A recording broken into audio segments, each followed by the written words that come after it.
Bonjour tout le monde. Donc voilà, c'est une présentation qui devait être faite par Ulrike, donc il n'a pas pu venir, donc je m'en occupe. Donc Rémi Padet, je suis responsable innovation abeille chez Veto Pharma. Donc je vais essayer de vous faire un petit topo sur ce qu'on sait à peu près de la résistance à la mitrase en France, donc les recherches qui sont en cours. Et ensuite j'enchaînerai sur une petite partie pour vous exposer un petit peu ce que nous, chez Veto Pharma, on fait pour essayer de développer de nouvelles solutions pour le traitement de la varose.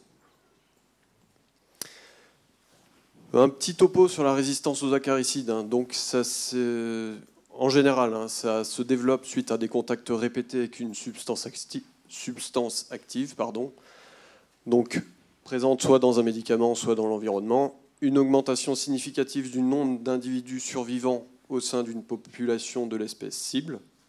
Donc un changement de sensibilité de certains de ces individus.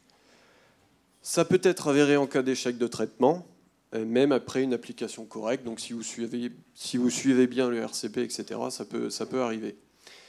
Donc c'est dû à la sélection de traits héréditaires et les mécanismes de résistance, il y en a plusieurs. Ça peut être des changements de comportement, c'est-à-dire le varroa va commencer à éviter l'actif. Une pénétration réduite de l'actif via sa cuticule, donc via un épaississement par exemple de la cuticule. Une détoxification accrue, c'est-à-dire que le varroa va juste se débarrasser de cet actif. Ou une désensibilisation du site cible, donc qui peut être liée à une mutation, etc. Donc un petit schéma pour vous expliquer. Donc vous avez une population 100% sensible, vous appliquez le même traitement à différents intervalles, et vous vous rendez compte qu'au bout d'un moment, on a un petit varroa rouge. J'ai pas de petit laser, donc voilà. Bon, en tout cas, le varroa rouge qui est supposé résistant, si vous refaites un traitement, vous allez le sélectionner, et au final, vous allez avoir une population majoritairement résistante. D'où l'importance. Il marche le petit laser ? Merci beaucoup. Donc voilà, une population sensiblement résistante. Et du coup, si vous appliquez encore une fois le même actif, vous allez au final toujours sélectionner la même population de varroa résistants. Donc l'intérêt est clairement de réaliser une rotation des molécules. Les premiers indicateurs d'une résistance, donc ça peut être une faible efficacité d'un traitement. Donc il faudra d'abord aussi écarter tous les autres facteurs. C'est pas parce qu'un traitement... tout dépend de ce qu'on appelle échec de traitement. S'il vous reste des varroas à la fin d'un traitement, c'est pas forcément un échec de traitement. On en revient toujours à le pourcentage de réduction d'un médicament vs le nombre de varroas que vous avez au début de votre traitement. Donc forcément, si vous avez 10 000 au départ ou 1000 au départ, les varroas résiduels ne seront pas au même nombre. Donc il y a des bioessais type PETIS test, c'est-à-dire vous mettez un petit bout de votre médicament en contact avec une population, un échantillon de votre population d'abeilles qui sont supposés avoir des varroas phorétiques, et vous regardez au bout d'un certain temps combien de varroas sont morts, combien de varroas sont toujours vivants. Ça vous donne une indication sur la sensibilité. Donc une mortalité des varroas inférieure à 50% indique une résistance en développement. Une mortalité des varrois inférieure à 25% dans votre échantillon, ça veut dire une résistance totale. Donc il y a des essais au laboratoire aussi qui peuvent se faire. Donc on met en contact en fait nos populations de varrois avec des CL50, CL90 et on regarde, ok, si je mets en contact avec les CL90, est-ce que 90% de ma population va mourir ou pas? Donc ensuite, voilà ce que je voulais vous parler. Je vais essayer de chanter un petit peu pour que ce soit un peu moins dense peut-être. Un petit topo sur la mitrase. Donc c'est un acaricide qui fonctionne par contact. Donc quand vous mettez typiquement vos lanières d'amitrase dans la colonie, donc les abeilles vont venir se frotter aux lanières en passant à côté, etc. Et ensuite elles vont disséminer l'actif par contact avec les copines à travers toute la colonie, donc pour au final impacter le varroa, le faire se détacher et mourir. Donc la mitrase cible les récepteurs à l'octopamine, donc avec une stimulation excessive qui conduit à sa paralysie, son détachement et à sa mort. Donc la population de varroa diminue au fur et à mesure du traitement. Qu'est-ce qu'on a comme info sur la résistance à la mitrase en France, donc on a une publication de Gabriel Almesira, dans laquelle voilà, pour sa publication, ils ont collecté des individus, ils les ont mis en contact avec une CL90 en laboratoire. Donc c'était à la fois pour la mitrase et le tofluvalinate. Et donc une étude de sensibilité de ces varrois à la CL90 prédéterminée de la mitrase et du tofluvalinate, donc provenant de populations qui ont été échantillonnées dans toute la France. Ensuite, on a un chercheur donc, espagnol, donc, Hernández Rodríguez, donc, qui a édité en tout cas un rapport de résistance sur des échantillons d'apiculteurs de la région Aura, qui ont été échantillonnés en 2019, dans lesquels une mutation a été détectée. Donc une mutation, c'est sur le site qui code pour le récepteur à l'octopamine.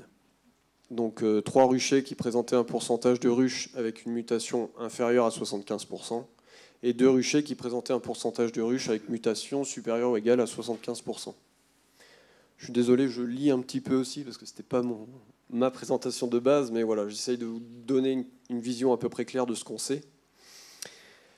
Il y a une comparaison de ces génomes, donc de 3 ruchers issus de 3 départements voisins, où la mitrase n'a pas été utilisée l'année précédant l'échantillonnage. Donc ça, c'est hyper important de savoir l'historique un peu des colonies dans lesquelles vous allez effectuer votre échantillonnage, parce que forcément, si vous échantillonnez dans des colonies qui ont reçu depuis les 5 dernières années 5 traitements à la mitrase, voilà, ça ne va pas vous donner les mêmes résultats. Donc on avait 0% de varroa mutés sur 2 des 3 ruchers et seulement 26% de varroa mutés dans le dernier rucher. Donc bien prendre en compte qu'il n'y avait pas eu de contact avec la mitrase un an avant, au moins un an avant. Par contre, aucune corrélation dans ce papier sur, en tout cas, les résultats labo génétiques, mais aussi sur l'efficacité terrain par rapport au traitement à la mitrase. Donc nous, forcément, chez Veto Pharma, c'est quand même un sujet d'importance, parce que, pour ne pas vous le cacher, notre produit phare est quand même à base d'amitrase. Donc on essaye de comprendre un petit peu, essayer d'expliquer en tout cas d'où peut provenir cette résistance. Donc on a eu des premiers travaux en 2020-2021. Donc l'objectif, c'était justement de tester la sensibilité des varrois à la mitrase dans différentes régions de France. Donc on a effectué des échantillonnages et on a travaillé en partenariat avec le LDA 39 pour effectuer des tests labo à la CL90.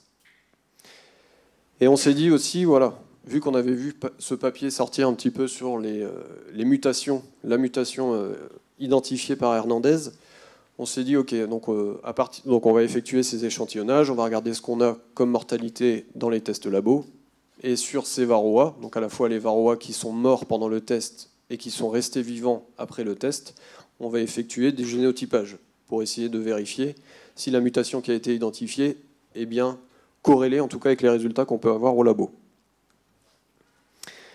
Donc voilà une brève image un petit peu de là où ont été effectués les prélèvements.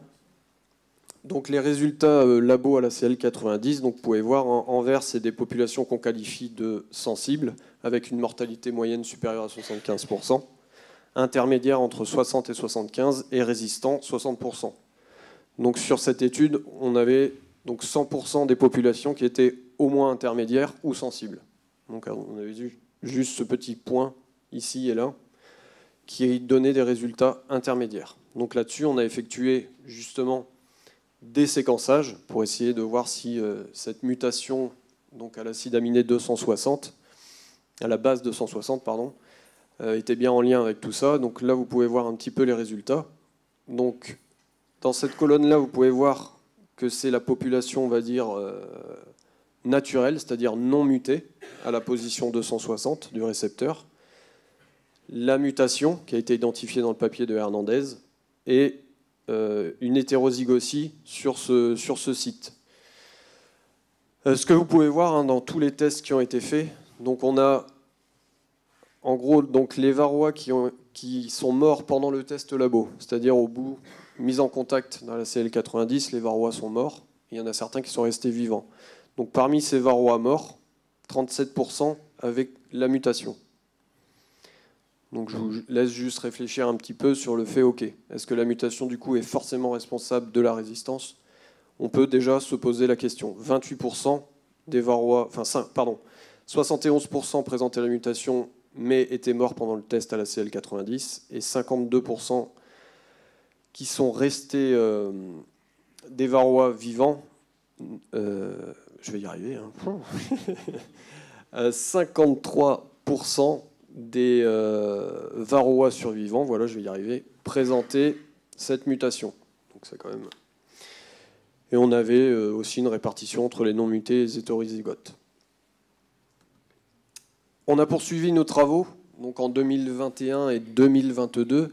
Là, l'objectif, c'était de continuer de faire ces tests labo et ce séquençage, mais d'essayer de mettre en lien, en tout cas, les résultats qu'on allait pouvoir avoir avec des efficacités de terrain, avec notre médicament Apivar. Donc, voilà, ça, je vous l'ai déjà dit. Du coup, un protocole classique. Hein. Donc, on avait 2 ruchers de 50 colonies, 25 colonies provenant de 5 apiculteurs d'Occitanie, 25 colonies provenant de 5 apiculteurs de Provence-Alpes-Côte d'Azur. Un traitement classique, hein, Coléval, varroa phorétique pour 100 abeilles avant la mise en place du traitement, 10 semaines de traitement, ensuite traitement de contrôle, plus un varroa phorétique à la fin au retrait d'Apivar. Donc vous pouvez voir ici les résultats, en tout cas d'efficacité du médicament avec les boîtes à moustaches. Hein. Donc en rouge, vous avez toujours la moyenne des deux. Et après, par région, Occitanie et PACA. Donc ça a été fait en lien avec les 2 associations de développement apicole. Donc vous voyez que les résultats sont sensiblement mieux en Occitanie qu'en PACA, où on a une grosse variabilité et une médiane à 90,5% d'efficacité, VS 95,5% d'efficacité en Occitanie. Et pareil, de la variabilité dans le nombre de varroa résiduels à la fin de notre traitement. Ça, c'est toujours un petit peu intéressant, hein, la cinétique d'action. Donc, au milieu, vous avez la moyenne des 2 régions. En haut, vous avez l'Occitanie. Et en bas, vous avez PACA. Donc, on voit qu'en PACA, la cinétique est un peu plus plate, donc c'est-à-dire un peu plus lente. Pour atteindre l'efficacité finale, en tout cas, il faut attendre plus longtemps. Donc, voilà, il y a eu des petits... pareil, dans ces ruches justement qui ont reçu le traitement, on a effectué en amont des prélèvements, etc., pour essayer de mettre en lien avec le génotypage. Donc encore une fois, hein, il y a eu 135 varroa qui ont été séquencés. Donc on ne va pas se mentir, hein, le séquençage de tous ces varroa pour identifier la mutation, etc., c'est quand même, ça prend beaucoup de temps. Donc là, on travaille avec un partenaire à nous, enfin un prestataire surtout à nous. Donc encore une fois, hein, donc vous avez la population non mutée, la population mutée et la population hétérozygote. Donc si vous regardez la population mutée, donc les varroa qui ont survécu au test laboratoire présentaient à 54% la mutation, qui est censée être, selon Hernandez, la raison de la résistance à la mitrase, et 60% des varroa qui sont morts pendant le test justement au labo, présentait aussi sa mutation. Donc ils présentent la mutation, mais ils sont morts quand même. Donc voilà, c'est pas noir ou blanc, c'est pas il y a la mutation, il y a la résistance. C'est-à-dire le varroa ne mourra pas. Donc voilà, la mutation à la position 260 n'est probablement pas, on ne dit pas que c'est pas la cause, c'est sans doute pas la seule cause relative à la résistance de la mitrase aux acariens. Il y a sans doute plusieurs étapes qui sont nécessaires au développement de cette résistance. Et la résistance à la mitrase, par contre, semble se développer, en tout cas relativement lentement, comparé à ce qu'on a pu connaître sur, par exemple, la résistance aux pyrétrénoïdes, qui a été quand même relativement rapide et drastique, c'est-à-dire qu'on avait réellement des échecs de traitement, quasiment du tout ou rien. Donc ça semble être quand même une résistance assez lente à se mettre en place. Et clairement, on ne connaît pas tous les mécanismes à l'heure actuelle de cette résistance. C'était juste pour vous remettre un petit peu voilà, une vision claire d'Apivar, hein, parce qu'Apivar est suivi dans les tests FNOSAD, en tout cas quasiment tous les ans. Donc c'est un bon nombre de ruches, en tout cas. Donc vous pouvez voir, hein, on a 2 années, là, un petit peu, 2017 et 2020, où les résultats d'efficacité finale étaient un petit peu bas. Et par contre, vous voyez, toutes les autres années, c'était relativement... l'efficacité finale était à peu près à 95%. Mais vous voyez qu'en fonction des années, et ben, cette cinétique d'action, en tout cas, et ben voilà, elle est plus ou moins plate ou plus ou moins rapide. Alors c'est pareil, on n'arrive pas encore à comprendre exactement le pourquoi du comment. Après, clairement, hein, je pense que vous allez tous remarquer sur vos colonies, etc., avec le changement climatique, le moment où vous appliquez votre traitement, il est stratégique. C'est-à-dire, il faut vraiment essayer de déterminer le bon moment, donc c'est-à-dire la présence de couvains, essayer d'éviter qu'il y en ait vraiment trop. Donc ces changements climatiques vont vous demander aussi de vous adapter. Nous, on va essayer d'y travailler pour déterminer les causes, etc. Mais il va falloir vraiment trouver les bons moments pour appliquer les traitements, pour essayer d'avoir des cinétiques les plus rapides. Donc c'est un peu, voilà, le traitement au retrait des os, etc., c'est peut-être plus la bonne solution. Donc il va falloir peut-être essayer de réfléchir d'un point de vue plus technique en fonction de l'état de la colonie, quand est-ce qu'il faut que je traite. Donc ça, c'est à prendre en compte. Il y a aussi des résultats, des études qui ont été faites sur la sensibilité en Espagne de 3 molécules, hein. Donc l'amitrase, le tofluvalinate et le coumaphos, qui sont quand même très utilisés en Espagne. Ce que vous pouvez voir, hein, donc il y a eu des différents échantillonnages avec des tests justement de sensibilité, donc coumaphos, tofluvalinate et amitrase. Et étonnamment, dans un pays qui utilise quand même énormément d'amitrase, on avait dans tous les échantillons 100% de sensibilité à l'amitrase. Ce qu'on n'avait pas, par exemple, pour le tofluvalinate et le coumaphos, où on avait justement des varroas survivants aux tests en laboratoire en jaune. Vous voyez, on avait des proportions un peu différentes en fonction des zones. Donc, voilà. À notre sens, en tout cas, hein, l'amitrase a quand même encore de beaux jours devant elle, à condition d'y faire attention. Il ne faut pas tout le temps faire amitrase, amitrase, amitrase, amitrase. Vraiment, la rotation est hyper importante. Donc voilà, comme je disais, hein, tous les varroas exposés à CL90 se sont montrés sensibles à l'amitrase, même ceux provenant de ruches qui ont été traités à l'amitrase une fois par an pendant les 4 dernières années. Et même ceux provenant de ruches qui ont en gros eu un échec de traitement.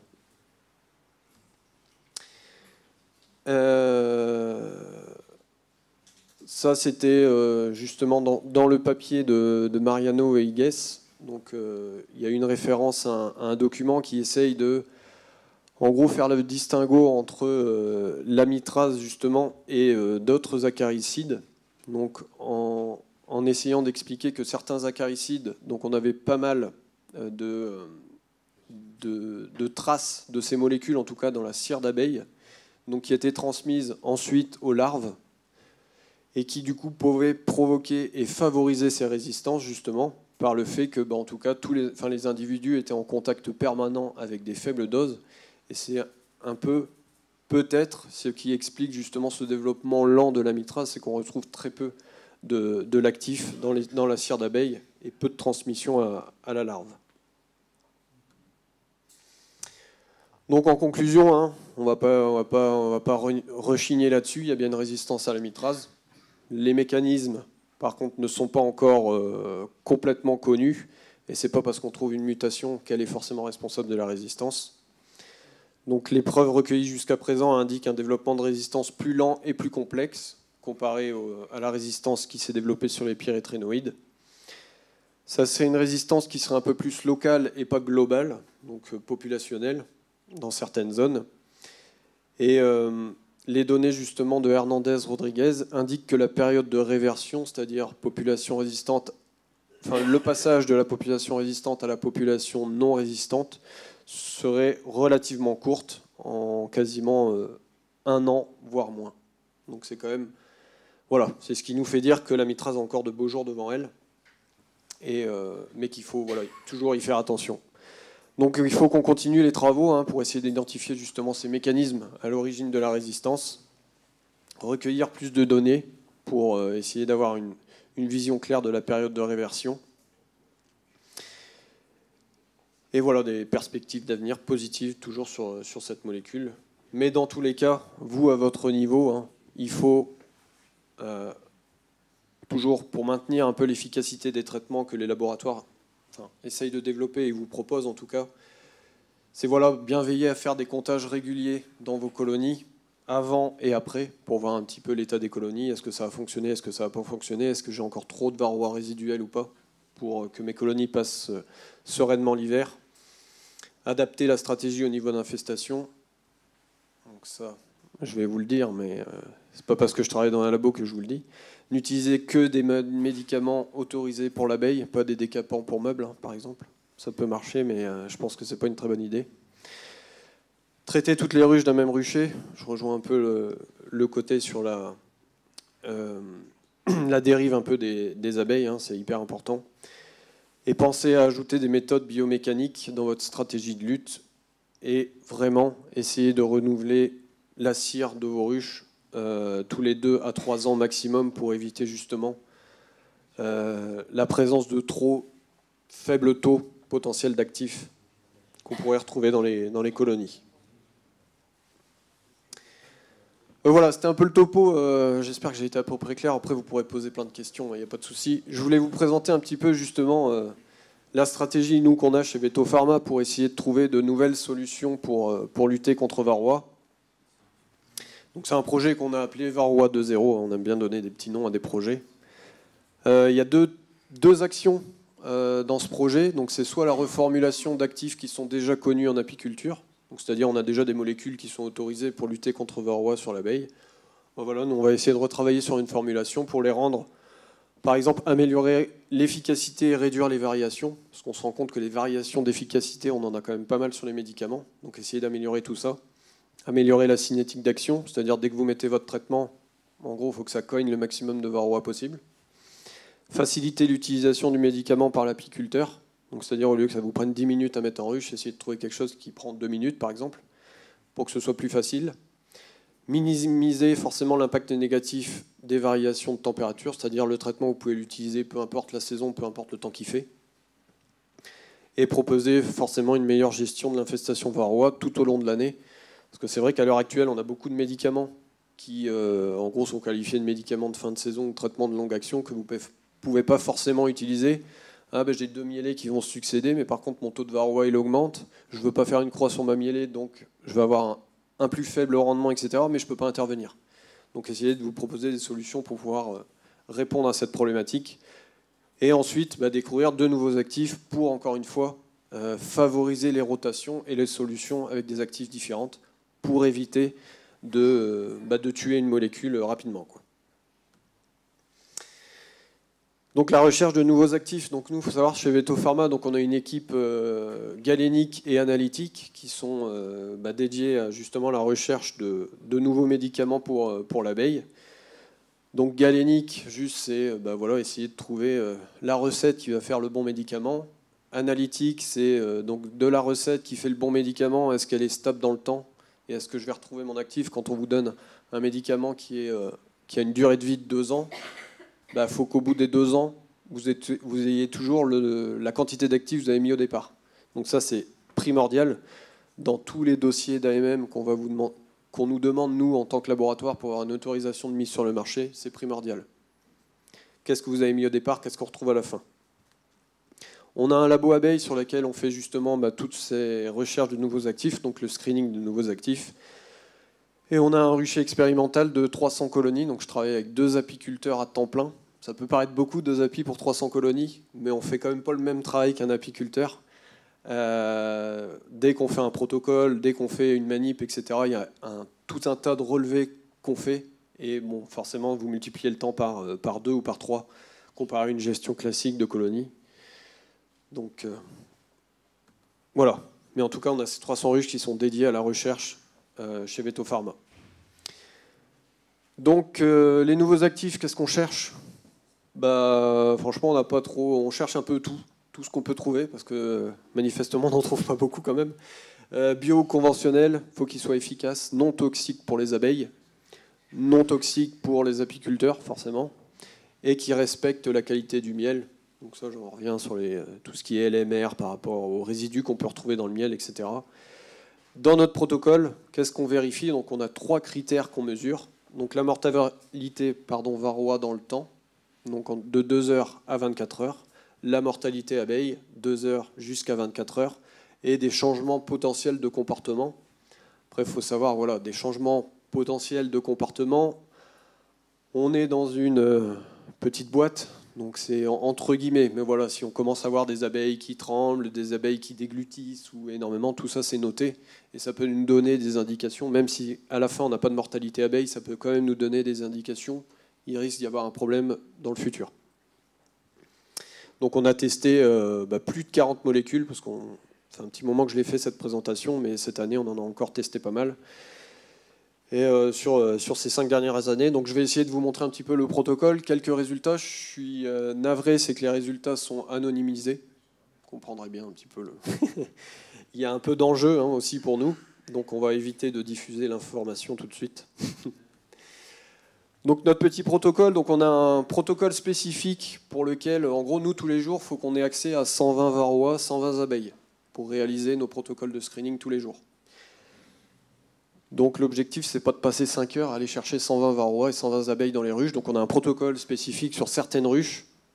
Certains vont nous dire, vous faites de l'élevage de varrois.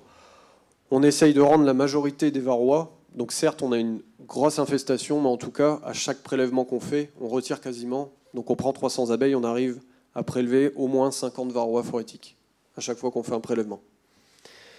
Donc c'est des colonies, si vous les laissez seules, vous vous en occupez pas, en 2 semaines, elles sont mortes. Donc on a un protocole, justement, on fait une rotation de tous les cadres, etc. Pour avoir 3 concentrateurs à varroa, il nous faut, entre guillemets, entre 30 et 40 ruches derrière, pour pouvoir suivre, pour amener de l'abeille, pour amener du couvain, etc. Donc on prélève nos abeilles dans notre petit varroa EasyCheck. Au sucre glace, on détache les varroas phorétiques. Et ensuite, on va aller prélever des abeilles dans des colonies qui n'ont pas reçu de traitement dans les 6 derniers mois, pour éviter qu'on ait potentiellement un souci, des traces encore, par exemple d'amitrase. Du coup, je ne saurais pas d'où vient la mortalité varroa de mon test. Donc on prend des abeilles de ces colonies-là qui sont saines, en tout cas. On vient, donc les varroas qu'on a prélevés dans le sucre glace, on vient les déposer au fond d'une petite boîte en plastique. Donc on dépose dans chaque boîte 10 varroas.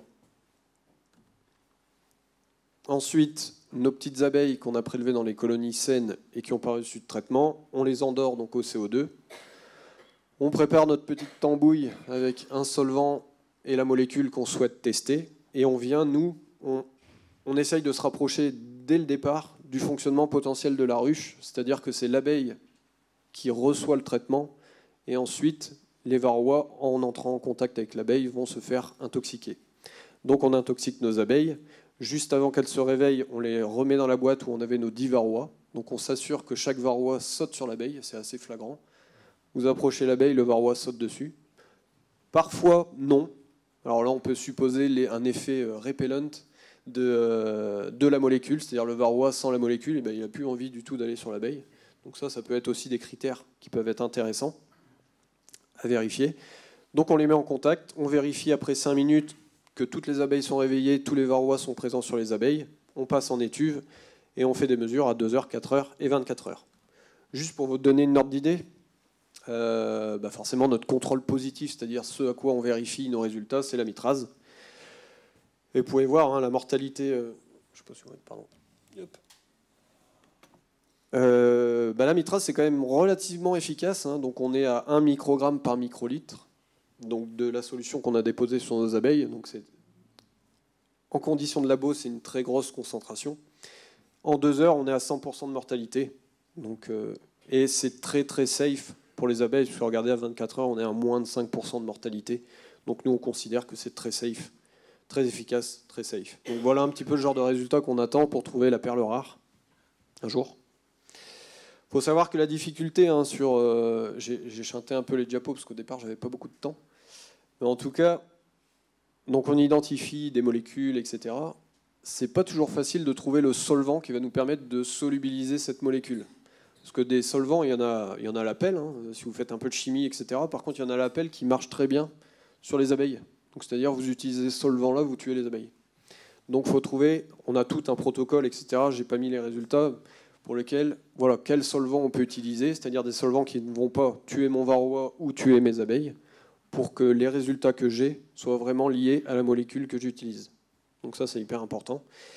Et des fois, on a très peu d'actifs et il faut quand même faire des tests de solubilité. Bon, ce solvant-là, manifestement, ne marche pas, donc il faut recommencer, etc. Et je ne vais pas vous le cacher, certaines molécules sont relativement très chères. quand vous les achetez, en tout cas en très peu de quantité. Donc je vais vous partager quelques petits résultats. Nous, des résultats qu'on juge éliminatoires, c'est-à-dire on ne va pas aller plus loin. On s'est amusé un petit peu, parce qu'on entend tout aussi sur le terrain en apiculture, c'est ça qui est pas mal. Donc l'utilisation de pas mal d'huiles essentielles. L'huile essentielle, on a testé toutes ces huiles essentielles. Ail, clou de girofle, poivre noir, géranium, lavande, titri. Et je vais vous montrer un petit peu les résultats. Donc c'est pareil, j'ai écrémé un peu la présentation. Mais donc là, c'était l'huile essentielle d'ail, donc qu'on a reçue sous forme, donc on l'a acheté sur des sites. On fait toujours attention à la pureté, donc on essaye toujours d'acheter le plus pur possible, parce que ça, c'est un peu la différence, justement, ce que vous pouvez avoir entre ce que nous, les laboratoires, on vous propose comme médicament et ce que vous pouvez trouver ailleurs qui n'est pas pour l'espèce cible. Soyez vigilants là-dessus, enfin ne le faites pas déjà, mais soyez très vigilants. Donc on a dilué l'huile essentielle à 1/10, 1/15, 1/30, 1/100, 1/1000, vous voyez. Donc à 1/10, donc le plus concentré en tout cas, c'est quand même relativement efficace contre varroa. Regardez, en 2 heures, j'ai tué 80% de mes 10 varroa. En 4 heures, 90%. En 24 heures, 100%. Par contre, j'ai les abeilles qui ont suivi, quoi. Donc après, dès que vous avez 80% de mortalité abeille, ce chiffre-là ne veut plus rien dire. C'est un peu compliqué. Donc l'abeille est morte, l'hôte est mort, c'est un peu compliqué. Et dès que vous diluez, donc d'un facteur, vous passez de 1/10 à 1/15, donc on dilue encore un peu, bah, vous voyez, on perd toute l'efficacité contre varroa. Certes, j'ai plus de mortalité abeille, mais j'ai plus du tout d'efficacité contre varroa. Bon, après, je me dis que c'est quand même intéressant de vous présenter un peu de résultats qui marchent, parce que bon, on cherche, des fois, de nombreuses fois, ça ne marche pas, mais parfois, ça marche. Donc, on a une molécule qu'on a appelée molécule numéro 1, qu'on a testée en dépôt thoracique, donc comme je vous ai montré sur les petites photos du protocole. Donc, à une concentration de 0,1 microgramme par microlitre, 1 microgramme par microlitre, 10 microgrammes par microlitre et 100 microgrammes par microlitre. Donc, vous voyez que les résultats, en termes de cinétique, sont quand même relativement intéressantes. Bon, la mitrase, on a été à 100%. Mais voilà, on s'est dit aussi, au fur et à mesure de ces années, on a toujours la mitrase en tête, mais c'est peut-être une molécule géniale, donc on va peut-être pas chercher à avoir aussi bien, mais en tout cas, avoir au moins à 24 heures nos 100%, entre 80 et 100% de mortalité finale. Donc ça peut déjà être intéressant, donc vous voyez. Juste pour vous expliquer, vous pouvez me dire, les varroas sont morts à 2 heures, et puis... à 4 heures, par exemple, sur cette courbe-là, donc à 100 microgrammes par microlitre, à 4 heures, j'ai moins de varroa morts qu'à 2 heures. Ils ont ressuscité. Non, il faut juste... Ça, c'est un petit biais, sans doute, dans notre protocole. C'est dès que le varroa se trouve sur le fond de la boîte, en tout cas, au moment où on fait la mesure, on le considère comme mort. On ne veut pas perdre ce temps et on ne veut pas ouvrir les boîtes, parce que c'est ça qui est un peu compliqué pour vérifier s'il est vivant ou mort. Donc c'est pour ça que parfois, il peut remonter sur l'abeille, etc. Mais à la fin, voilà, à la fin, on vérifie vraiment est-ce qu'il est mort ou est-ce qu'il n'est pas mort. Mais c'est pour ça que des fois, vous avez des petites variations. Cette molécule-là, donc on s'est dit, c'est quand même intéressant. Et on s'est dit, donc on a travaillé avec nos galénistes et on a essayé de faire une formulation rapide, en tout cas pour tester en ruche. Donc à dose 1, 2 fois la dose 1, 4 fois la dose 1, c'est un peu la stratégie qu'on utilise. C'est toujours difficile de trouver la dose, on appelle ça dose confirmation, quelle dose est utile pour avoir le maximum d'effet, parce que des fois vous pouvez mettre, je vous dis une bêtise, mais 1 kg de l'actif, vous allez avoir 100% des varroas morts, et si c'est très safe pour l'abeille, ça va bien se passer, mais 500 grammes, ça peut suffire. Et ça, faut être très vigilant sur un médicament, les agences nous attendent là-dessus, il faut pouvoir justifier la dose qu'on indique ou qu'on met dans le médicament, pour que ce soit la meilleure dose à utiliser. Donc vous pouvez voir, quand on avait 4 fois la dose 1, justement, donc 4 fois, on est arrivé, donc c'était un protocole en hors couvain. Après 10 jours de traitement, donc on est arrivé à 95% d'efficacité. C'est-à-dire 10 jours après la mise en place du traitement, 95% des varroa phorétiques étaient morts. Donc c'est le genre de protocole qu'on fait relativement rapidement pour avoir une idée du comportement de notre actif ou de notre nouvel actif en ruche. Molécule numéro 3, donc ça c'est une famille qu'on a identifiée, une nouvelle famille de molécules qui est complètement indépendante de la molécule 1. Donc on a testé ça cette année. Donc vous voyez les résultats. Donc là on est sur des doses un peu plus élevées, 10 microgrammes par microlitre, 25 et 50. Donc pour 10, c'est quand même pas jojo contre varroa. Pour 25 microgrammes, ça commence à être relativement intéressant, et 50, c'est vraiment pas mal. Donc on s'est approché des résultats que vous avez pu voir tout à l'heure sur la mitraze. Mais voilà, la mitraze, on était à 1 microgramme par microlitre, là on en est à 50. Donc c'est quand même moins actif que la mitraze, mais en tout cas les résultats sont très encourageants. Donc on va poursuivre. L'objectif, c'est de passer en ruche pour voir un petit peu comment se comporte la molécule. Une molécule 4, donc là on en connaît déjà un petit peu dessus. On sait que ce n'est pas du tout le même récepteur que celui de la mitraze, donc un autre récepteur cible. Et donc vous pouvez voir, donc jusqu'à 10 microgrammes par microlitre, on a des résultats très intéressants, 100% de mortalité varroa après 24 heures. Quand vous passez à 50 microgrammes, c'est toujours très intéressant, mais par contre, vous avez 50% de mortalité abeille. Donc on assiste à une toxicité. Mais voilà, on a ce 10 microgrammes qui nous plaît quand même. Encore une fois, même protocole. Dès qu'on pourra, on va tester en ruche pour essayer de voir un petit peu comment se comporte ça et est-ce que c'est efficace ou pas. Et quand même, une petite molécule qui potentiellement pourrait être utilisée en apiculture biologique. Vous voyez, on a testé énormément de concentration, de 10 jusqu'à 200 microgrammes par microlitre. Donc à partir de 100 microgrammes par microlitre, on commence à avoir des résultats intéressants, certes beaucoup plus bas que ce qu'on pouvait avoir sur les molécules de synthèse que je vous ai présentées juste avant. Mais voilà, on a décidé de continuer à travailler sur cet actif-là pour essayer de, justement via la formulation, parce qu'après vous pouvez avoir un actif qui est un peu moins efficace, mais après vous pouvez essayer de trouver dans votre formulation des petits excipients qui vont justement augmenter un peu cette efficacité pour répondre aux attentes, en tout cas réglementaires. Un produit à base d'une molécule organique, c'est 90%, c'est ce que les agences nous demandent. Une molécule conventionnelle, c'est 95% d'efficacité. Donc en gros, vous devez aller déposer les études en montrant tout ça. Donc toutes ces molécules, vous allez me dire, tu les sors de ton chapeau et puis tu testes tout ça. Donc on est très opportuniste. Enfin, dès qu'on a une idée, dès qu'on lit des choses, etc., si on peut avoir accès à la molécule, on essaye de la tester, en prenant toutes les précautions, bien entendu, de manipulation. Donc c'est pour ça que notre labo est équipé de tout ce qu'il faut. Donc des ressources internes, mais aussi des partenariats. Donc moi je suis en lien avec pas mal d'universités à travers le monde. Donc parfois des universités viennent vous voir en mode on a trouvé une molécule qui est hyper efficace contre varroa, etc. Donc nous, l'objectif, c'est de la passer dans notre protocole pour qu'on puisse comparer à tout ce qu'on a.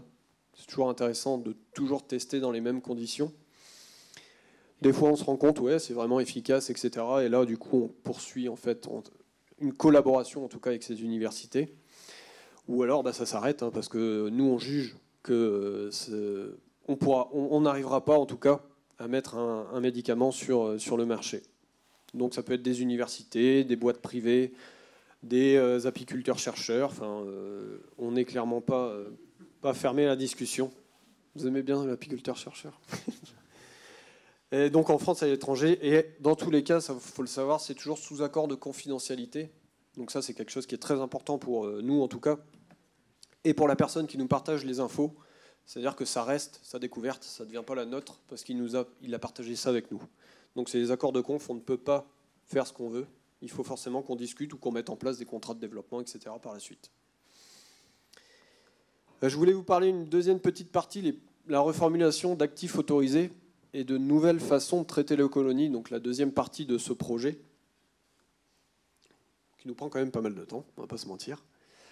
Donc voilà, identifier des nouvelles galéniques pour améliorer la diffusion de l'actif en ruche, améliorer son efficacité, sa cinétique d'action, améliorer pourquoi pas sa stabilité, pour essayer d'avoir des médicaments qui se gardent plus longtemps, faciliter la mise en place du traitement en ruche et permettre aux apiculteurs de disposer de traitements de courte action pour réduire le seuil d'infestation avant le traitement de fin de saison.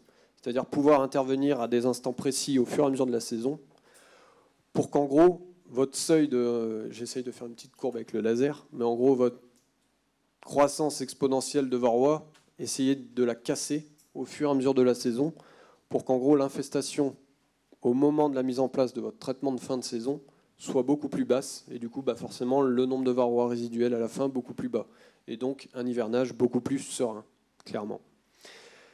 Donc des critères mesurés, hein, ça c'est des études qu'on fait clairement en ruche, hein, donc on enquille des langes autocollants sur lesquels tous les jours ou toutes les semaines on compte des varroa qui sont morts suite au traitement, et une innocuité pour les abeilles, donc on met des trappes abeilles mortes. Donc je voulais vous présenter un petit peu de résultats sur justement une des formulations sur laquelle on travaille à base d'un actif autorisé. Je ne vous citerai rien. Mais en tout cas, par exemple, sur ce premier tableau, groupe A, groupe B, donc le groupe A, vous avez une application qui a duré 7 jours, donc en ruche d'Adam qui était hors couvain. Groupe B, donc la même chose, mais en ruche Langstroth double corps. Donc c'est-à-dire que vous avez 2 boîtes. Donc ça, c'est nous, notre marché. On vend énormément de produits aussi aux États-Unis, dans les pays anglo-saxons. Ils travaillent beaucoup en Langstroth. Donc forcément, on essaye. Ce qui va se passer en Dadan ne va pas forcément se passer en Langstroth. Donc à chaque fois, on essaye de le vérifier. Donc des colonies, tous les varroas sont phorétiques. Si vous pouvez voir après, donc on a appliqué le traitement. Une journée après, on a été compter le nombre de varroas qui sont tombés sur les langes. On était à 94% d'efficacité. Et au bout de 7 jours, on était à 100%, enfin 99, 100% d'efficacité au bout de 7 jours. Donc en 7 jours, on avait liquidé la totalité de la population de varroa phorétique de la colonie. On a refait ces mêmes études, parce que là vous allez me dire, ouais, c'est varroa phorétique. On a refait ces mêmes études en situation classique, donc c'est-à-dire par exemple une colonie que vous avez chez vous en période de production. Enfin, vous ne faites pas le traitement en période de production, bien entendu, mais voilà, en conditions normales de couvain, etc., de ponte. Groupe A, on a fait une seule application pendant 7 jours. Et groupe B, on a fait 2 applications de 7 jours à 14 jours d'intervalle. Donc J0, vous mettez votre premier traitement. À J7, vous le retirez. Vous attendez 7 jours. À J14, vous le remettez. À J21, vous retirez tout. Donc vous pouvez voir qu'en 7 jours, en situation de présence de couvain, on était arrivé à 69% d'efficacité. Donc on avait liquidé 69% de la population totale de varroa de la colonie. 81% après 2 applications à 14 jours d'intervalle. En ruche d'Adam. En ruche Langstroth, exactement la même chose. On était un peu plus bas après 7 jours, 56%, et un peu plus haut, 83%, au bout de 2 applications. Alors là, on va passer sur la diapo. Je ne suis pas peu fier de celle-là. Pas peu fier, la papetière. Mais elle est compliquée.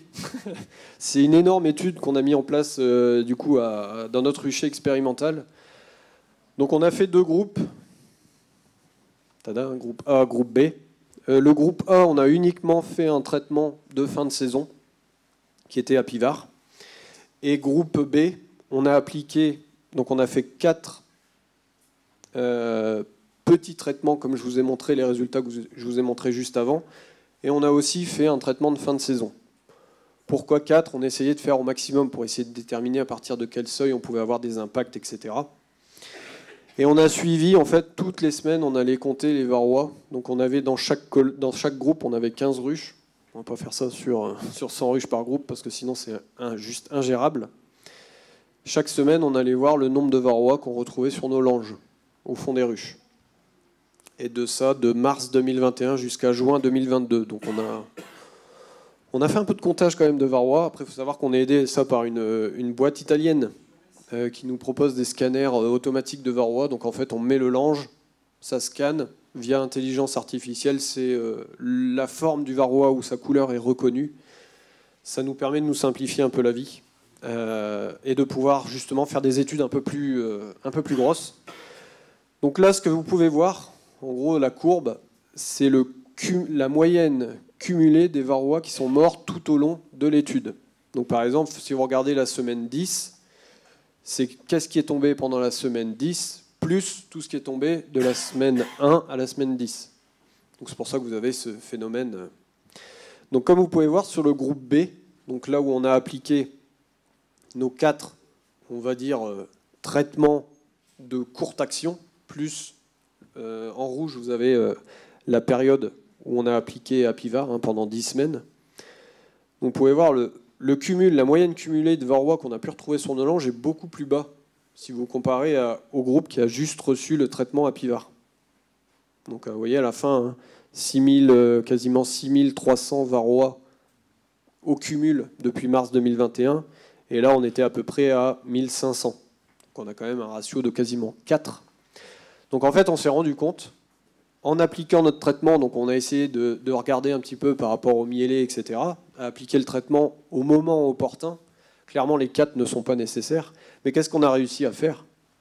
En fait, on a réussi à casser la croissance exponentielle de notre varroa. Donc en gros, au moment où on a mis Apivard, on était quasiment en des infestations qui étaient très très basses.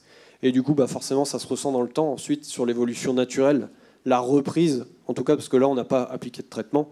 Donc vous voyez cette reprise, mais c'est quand même vachement différent de ce qu'on a pu avoir en traitement A, où le taux, où l'infestation était quand même beaucoup plus élevée dans notre groupe qui a uniquement reçu un traitement de fin de saison. Donc on a réussi à casser ce cycle, donc à entre guillemets, gérer cette population de varroa tout au long de l'année pour être beaucoup plus serein pour le passage de l'hiver. Les étapes suivantes, donc, par exemple pour les nouveaux actifs, il faut identifier la petite recette qui va faire le bon médicament. Donc sous quelle forme, avec quel support.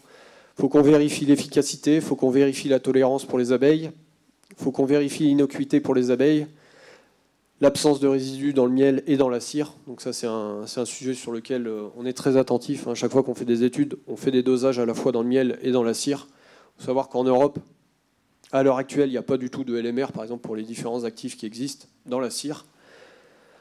On se dit toujours, là, les États-Unis sont un peu plus laxistes là-dessus, etc. Mais c'est, à mon sens, le seul pays avec la Nouvelle-Zélande à avoir une LMR sur la cire. Donc nous, à chaque fois, on le met en place. Donc il faut développer des méthodes qui sont validées, etc. Parce que l'agence, quand vous déposez le dossier, elle vous demande la méthode qui a été utilisée pour bien vérifier que ce qui sort, c'est bon. Et ensuite, sur des nouveaux actifs qui n'ont jamais été utilisés sur l'abeille, il faut faire un dossier complet, donc à la fois sur tout ce qui est toxicité, à la fois pour l'humain, pour l'abeille, etc. Donc c'est quand même du gros boulot. Et ensuite, les études cliniques, donc confirmer les propriétés du médicament vétérinaire dans des conditions normales d'utilisation sur le terrain. Donc sur l'infestation totale, la taille de la colonie, etc. C'est des études BPL, donc qui sont accréditées. Enfin, en gros, nous on travaille avec un prestataire en France. Donc ces études qui sont nécessaires à un dossier d'AMM ne sont pas faites chez Vetopharma, elles sont faites par un prestataire qui est... l'agence du médicament vétérinaire vient l'inspecter à chaque fois pour vérifier que tout est conforme, etc. Et effectuer des tests réalisés par une structure indépendante, ce que je vous ai raconté. Et je voulais juste vous remettre un petit truc, parce que peut-être que pas mal de vous vous dites « Ah, mais ils font quoi les labos? C'est vachement long, etc. Ils sortent rien. » Savoir qu'en gros, si vous prenez une nouvelle molécule qui n'a jamais été utilisée sur l'abeille, entre le moment où vous la trouvez, donc vous pouvez avoir une idée de « Ok, peut-être qu'il y a un intérêt, etc. Je vais lancer un développement complet, etc. » Il vous faut entre 8 et 12 ans pour obtenir toutes les données nécessaires à une demande d'autorisation de mise sur le marché. Vous déposez votre dossier à l'agence du médicament, ils ont à peu près 1 an pour vous répondre. Donc pendant 1 an, ils regardent votre dossier. Si au bout de 6 mois, ils ont une question qui nécessite de refaire une étude, parce qu'on ne peut pas y répondre, le temps s'arrête, on fait l'étude, et au moment où on va leur donner les résultats, le temps reprend. Donc il nous reste quand même 6 mois derrière. Mais si l'étude nous a pris 2 ans, c'est 2 ans plus 6 mois. Donc voilà, nous on aimerait bien aller beaucoup plus vite. On aimerait bien trouver des nouvelles pistes hyper intéressantes pour pouvoir un peu vous faciliter la vie sur la gestion de ce parasite. Mais voilà, je pense qu'on a des pistes. Sur les nouveaux actifs, ça va prendre plus de temps. Après, sur les reformulations d'actifs existants, je pense que je vous ai montré un petit peu, on a quand même des résultats qui sont quand même intéressants. Donc on y travaille et on espère pouvoir vous proposer des solutions, on peut dire sous peu, mais bientôt. Voilà. Merci beaucoup en tout cas.